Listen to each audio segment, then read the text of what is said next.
Hi guys, good morning or good evening.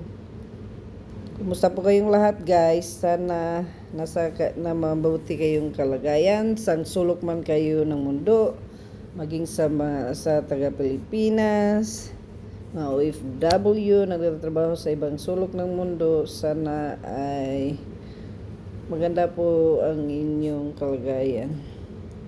Anyway, ngayon po ay mamasyal muna tayo kasi maganda yung panahon ngayon. Hindi pa siya taglamig. Ano pa lang to guys, fall. So ito guys, habang hindi pa siya malamig, susulitin muna natin yung napakagandang panahon. So dito nga pala tayo sa may farm ng aking kaibigan. Papunta tayo doon guys. Ang gaganda, ito yung paborito ko dito guys kasi pag fall magaganda yung mga surroundings. Mahilig kasi ako sa nature. So ito palang nadadaanan namin guys, mga pala to guys, mga farmland. May mais dito, may iba't ibang may mga wet, ganyan. So madaming dito guys, pananim, diba? May oatmeal, may oats na may barley, kahit ano na. Tingnan nyo guys, diba? Napaka ganda tingnan yung mga kulay ng mga dahon. So magaganyan na sila guys. Maganda tignan talaga pag nagko-quadding. May trail kasi sila dito. So yun, nandito naman kami to guys, mga back roads to. Ayan, malalaki yung mga farm dito. Tapos ang nila, napapatag ng mga farm. So ayan. So samahan nyo kami guys.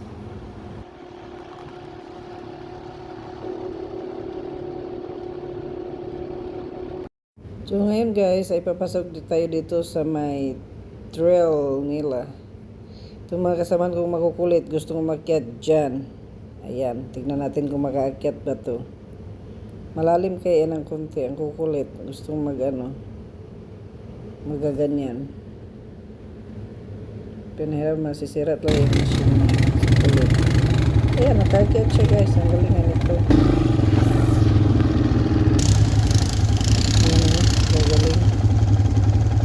Siya matakot.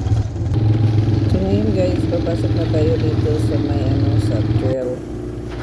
Ito yung kagandahan nito guys kasi naginupon talaga yung mga kahoy ba, pati yung mga kulay ng mga dahon. Ang gaganda. Mga to guys na halo-halo to mga to ash. Yung tinatawag dito yung ay hindi pala to ash, pala to guys, sorry, birch tree pala yan. Ang ganda. Handa dito magpa-picture guys. Totoo talaga yan guys. Anyway, so nasortihan kami dito guys kasi hindi pa naglalagan yung mga dahon. So samahan nyo kami guys. Patuloy kami sa aming paglalakbay. Madami kami guys. Siguro mga nasa may 10 kami. Ayan. Kasangkas na lang yung iba. So ito yung mga libangan namin guys pag walang pasok. Ayan. Hindi nakakatakot yung gubat nila dito guys kasi siya, flat land. Ikita mo yung dinadaanan mo. Hindi ka matakot na may ahas. So ngayon guys, pahinga muna tayo guys. Kami, nag-break. Kain muna yung iba nandun, papatuloy pa din sila dun sa may kabila. Ako muna duyan muna dito. Pahinga kasi may sila dito guys, yung parang pahingahan. Hindi ka magupo, kumain, or mag-barbecue. May misa pala to guys, hindi ko nakuha ng video doon sa my right side ko. Tapos yung ibang kasamahan naming makukulit kasi mga bata pa yun nandun sa kabila. Mga bata-bata pa sila. So dito na lang muna ako guys mag-i-enjoy habang yung iba doon nagda-drive. Tapos yung iba dito kasama namin kumakain pa. Maganda dito guys, napaka-fresh. Napakalawak ng nila dito. Ng mga lupain. Sana kung sa Pinas to maganda to i-farming.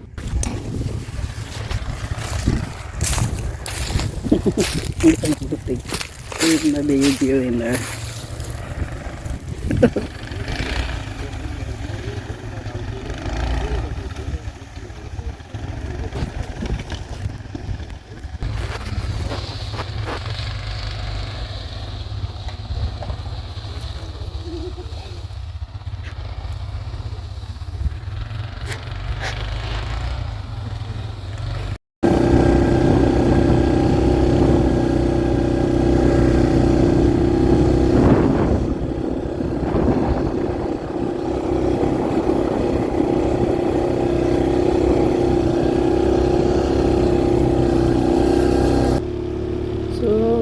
guys, andito na naman tayo guys. Papasok dito tayo guys. Mga basa dito eh. Swampy area itong dadaanan.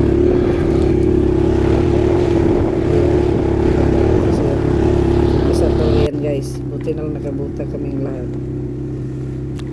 So, samahan nyo kami guys. Patuloy tayo sa paglalakbay sa nagagandahang tanawin dito.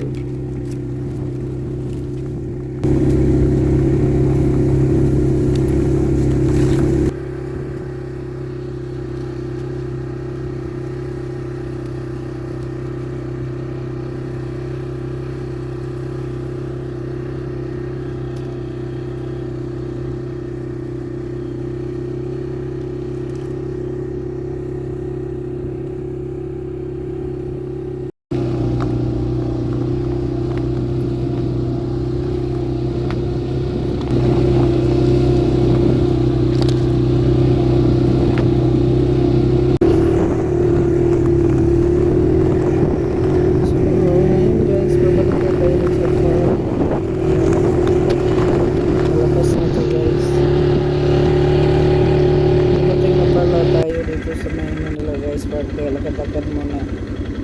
Kailangan i-stretch ang legs kasi nananakit yung pako sa kaupo. Sa haba-haba. Mga 4 hours kami nagbabiyahe. So ito guys. After next week na to guys. Mabalik kami dito kasi may ano daw dito yung sa may trail na ano yon yung saan kami nag-quadding. Nasunog pala yun guys kasi may ano daw may yung ano nga guys, yung forest fire. Kasi dahil dun sa train daw na dumaan. Tapos iba dito eh kasi ano, di ba mga pine tree yan. Nagano, natalsikan lang ng kunti. Yung mga dry pa naman yung mga yan. Itong nakikita nyo guys, mga pine tree yan. Hindi, kunti lang ano, spark yan, nagkasunog, madami guys. Magaganda kaya yung mga ano dati. So dito sa portion na to guys, hindi ito yung nasunog. Papasok tayo guys, maya ng konti. Ayan oh, sayang. Diba yung papuntahan namin guys, maganda siya. Ito yung nadaanan namin. So ito na siya ngayon. Grabe ang ano, massive yung ano, yung fire, yung forest fire. Nang dahil lang dun sa spark ng ano, ng train. Ayan, may ano nga dito guys, may cabin na mga ilang cabin na nasusunog kasi yung mga puti kasi may mga cabin dyan sila sa mga sulok-sulok na yan. Yan, daming nasunog. At saka itong portion na to guys, dito kami din nagpipiking ng mga ano, blueberry. So this year, hindi namin to mapipikingan kasi nasunog yung lahat ng mga ano, batch ng ano, blueberry namin pag pinagpipikingan. So ito na guys, pauwi na kami. Ayan. Palabas na kami. So ito guys, pauwi na ako galing work. Maganda kasi yung ano, yung mga kahoy, ang ganda ng ano, ng mga kulay. Kaya nabidyo-bidyo mo ng lola nyo bago makauwi sa bahay. Anyway guys, thank you for watching. Please don't forget to like and subscribe to my channel. Dun sa hindi pa nakapag-subscribe, subscribe naman po at paki-share, like and share. Maraming salamat po sa inyong panonood. May God bless you always. Love you guys. Bye.